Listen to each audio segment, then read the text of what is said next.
भागवत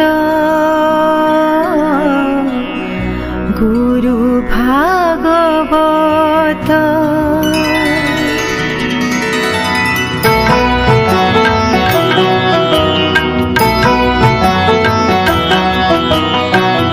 गुरु आउ तांक गुरु भागवत गुरु भागवत ज्ञान भक्तिर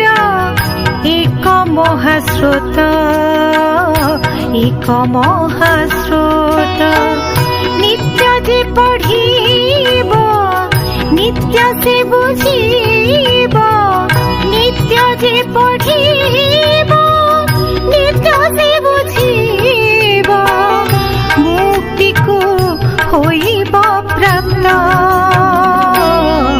गुरु भागवत गुरु भागवत गुरु भागवत गुरु भागवत गुरु भागवत गुरु भागवत गुरु भागवत।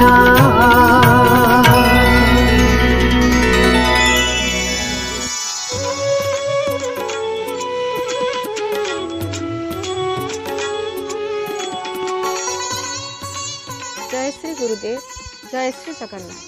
श्री गुरु भागवत टुंगी गोपालपुर कटकर पवित्र अगणारे श्री गुरु भागवत पठन और व्याख्यार एक नूतन अध्याय को आपण मानक स्वागत करुछु। वर्तमान विषय वस्तु है भक्तर कर्म एवं गुरु कृपा। जय श्री गुरुदेव, जय श्री गुरु भागवत। श्री गुरुदेव गुरुदेव प्राण मो खोजे पाद तब तुम श्री पयर ध्यान रे एकाग्रता से मन रे कर्म हेतु नर जीवन कर्मरु कृपार जन्म कृपा साथे कर्म जड़ित उभये अनन्य आश्रित कृपा पाए के प्रथम रे कृपा पाई के कर्म करे काहाकू कर्म फल रूपे कृपा मिलई आपे आपे जेउ उद्देश्य कृपा हुए से ही कर्म शेष हुए रोगीर प्रति कृपा कले रोगी को निरोगता मिले रोगीर प्रति कृपा कले रोगी को निरोगता मिले। जय श्री गुरुदेव, जय श्री गुरु भागवत। वर्तमान विषय वस्तु है भक्तर कर्म एवं गुरु कृपा। मनुष्यर जीवन कर्ममय कर्मरे बंधा एही कर्मरु कृपार जन्म तेणु कृपा और कर्म परस्पर परिपूरक अनन्य आश्रित कृपा सह कर्म थाए और कर्म सह कृपा आसी थाए केही केही संचित प्रारब्धरु कृपा प्राप्त होइथाए पुणी केही कर्म करी कृपा प्राप्त होइथाए कर्म फल स्वरूप कृपा आपे आपे आसी थाए। विशेष कर्म पाई विशेष कृपा आसी थाए। सफलतार सह गोटे कर्म संपादन हेबार अर्थ ସେହି कर्म उद्देश्य रे कृपा आसी थाए। जदि गुरु रोगीटीए प्रति कृपा करिथांती तेबे तार सुस्थता अनिवार्य और ताकू निरोगता प्राप्ति होइथाए। तेणु भक्त को विभिन्न कारण पाई बा विभिन्न कर्म पाई कृपा मिलिथाए गुरुंक ठारू। कृपा सर्वदा मंगलकारी होइथाए भक्त पाई। गुरु कृपा ही भक्त को पुण्य अर्जन कराई समाज रे धर्म प्रतिष्ठा कराए।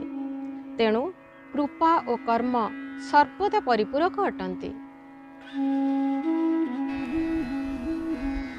स्थूल इच्छार दान स्थूल पिपासु जेमिति जल गुरु प्राप्ति ही इच्छा जार भक्ति धन प्राप्त तार गुरु कृपार दुई मुख हेतुक बा अहेतुक जेबे गुरुंक कृपा झरे भक्त असाध्य कर्म करे कृपा कारक कर्म कले कर्म शक्तिर कृपा मिले दीन जनंकु सेवा कले सेवा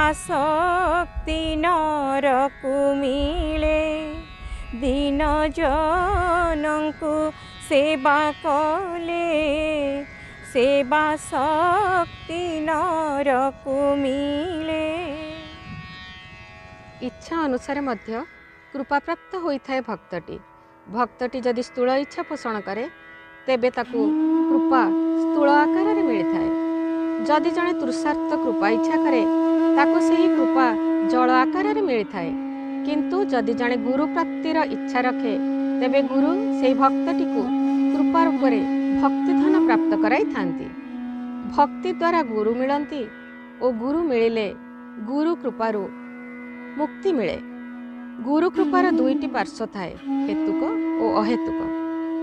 हेतुक कृपा किछि कारण पाई मिलिथाए किंतु अहेतुक कृपा निजर अजाणतारे बा संचित पुण्यफल पाई मिलिथाए। जेतेबेले गुरु कृपा झरिबा आरंभ करे सेतेबेले भक्त अभिनव दैहिक शक्ति प्राप्त होई असाध्य कर्म करिथाए। कृपारू जो कर्म होइथाए ताहा हेउछि कर्म शक्ति रूपक कृपा। शक्ति रूपरे आसी थाए। जणे केही निष्काम चित्तरे दीन जनंकर सेवा करे तेबे ताकू कृपा सेवा शक्ति रूपरे मिलिथाए। एहीपरि भावरे कर्म और कृपा अनन्य आश्रित। आसंतु आमे मध्य निष्काम कर्म करिवा पाई श्री गुरुंकर कृपा भिक्षा करिबा। जय श्री गुरुदेव।